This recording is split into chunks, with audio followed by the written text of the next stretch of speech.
This is an incident from 1954 when the four-engine Columbine aircraft was heading towards North Carolina in the United States. At that time, U.S. President Dwight Eisenhower was on board with his entire team.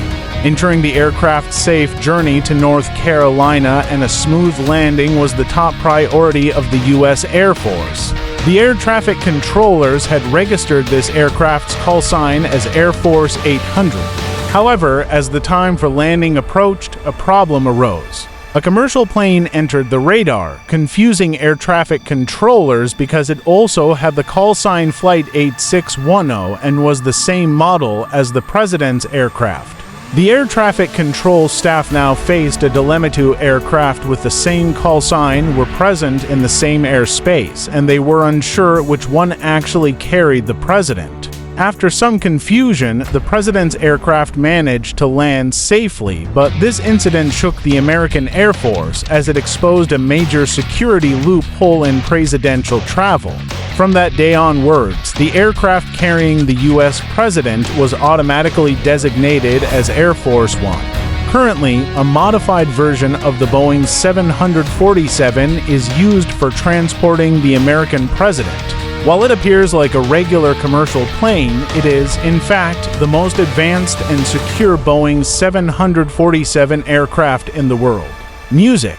As seen in Discover TV videos, this aircraft is as tall as a multi-story building and is capable of withstanding nuclear explosions. Operating it for just 1 hour costs around $220,000, which is roughly 17 crore in local currency. While it primarily serves to transport the President of the United States, its status is no less than that of the White House in Washington, D.C.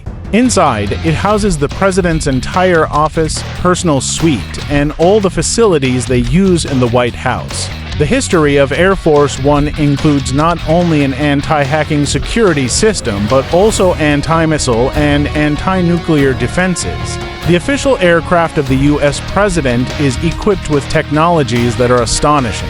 Under normal conditions, airlines operate their flights smoothly. However, during a nuclear war, flight operations become extremely challenging.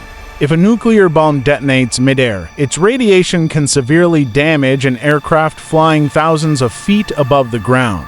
But these conditions do not apply to Air Force One, as the U.S. President's aircraft is no less than a flying nuclear bunker. The entire structure of Air Force One is reinforced with armored hulls, making it resistant to nuclear attacks and electromagnetic pulses. Additionally, all its windows are made of bulletproof glass, which can withstand any type of gunfire. In such situations, the U.S. President's aircraft can safely enter enemy territory because it is equipped with state-of-the-art electronic warfare systems that can jam enemy radars located thousands of miles away on the ground.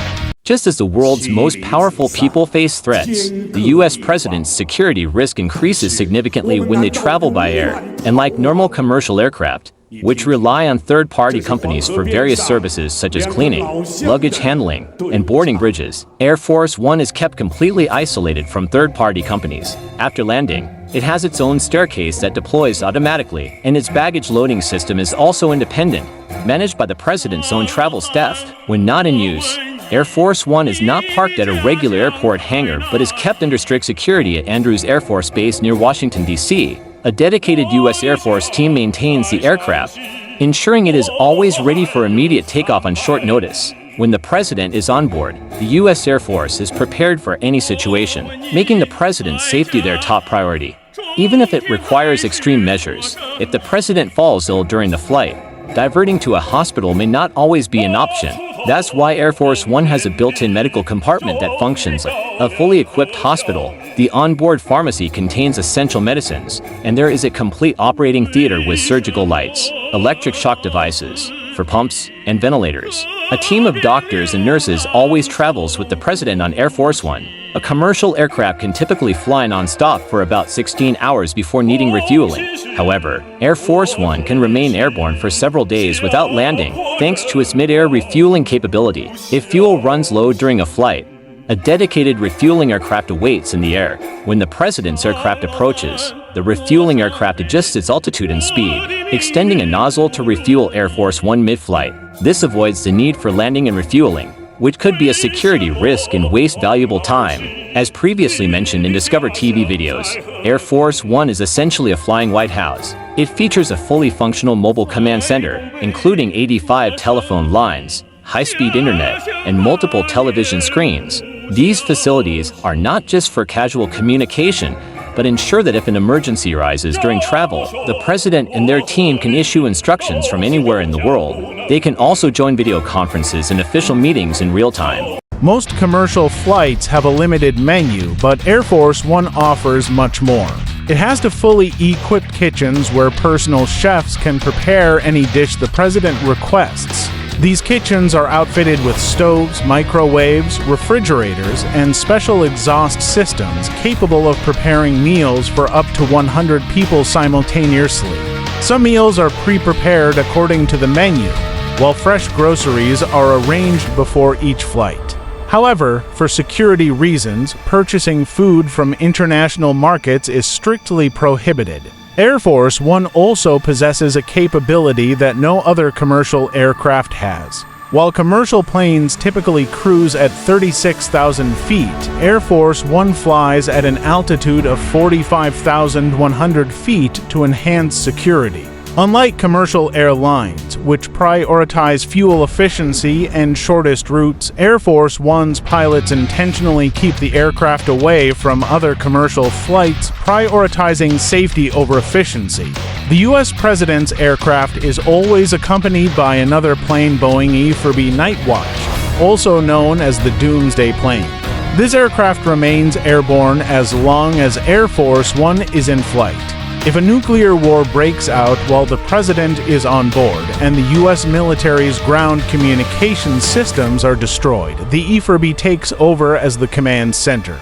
It carries military advisors who continue operations while in flight. It is equipped with electromagnetic pulse protection, anti-nuclear defenses, and countermeasures against surface-to-air missiles and anti-aircraft weapons. In summary, Air Force One is more than just an aircraft. It is a fully functional military command center in the sky. In fact, there are not just one but two identical Air Force One aircraft. Both planes have the same interior and exterior design to ensure the president can always switch between them in case of maintenance. This duplication also adds an extra layer of security until the last moment. Even high-ranking U.S. Air Force officials do not know which aircraft the president will board. Hopefully, you enjoyed this Discover TV video. Don't forget to like and share it. Thank you for your kind comments. See you in the next amazing video.